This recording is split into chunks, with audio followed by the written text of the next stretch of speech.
Hello, Pilipinas kong mahal. Ako po ang inyong pambansang nanay Queen Manily na kapag walang taping, naga-unboxing. So, for today's best trending Boodle, best buy, and trending products kay TikTok, guys, itong si Pink Flash.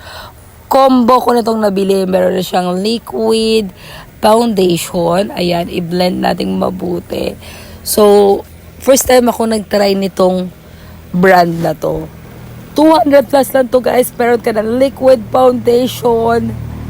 Meron ka ng powder. So, ito yung pang finishing. Parang nagko-construction ka lang nagpapalitan. Ito yung pang finishing mo.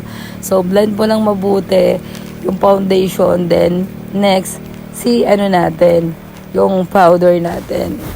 Powder foundation. And next, lagyan mo na syempre na blush on. Favorite ko yung blush on nila. Ang bilis mag-blend. Kasi may mga may mga blush on na yung hindi ko makapit sa mukha. Ito kapit na kapit, B. Ilalagay ko yung yellow basket sa link. Ilalagay ko yung link sa yellow basket para hindi ka mahirapang mag-check out. Bonggang-bongga yan. Sinasabi ko sa'yo, best trending Boodle yan, guys. And talaga namang, ito talaga yung pinag-uusapan ngayon. Yung trending product, B. Kaya check out mo na yan, murang-mura habang nakabagsak presyo sila, 200 plus lang yan.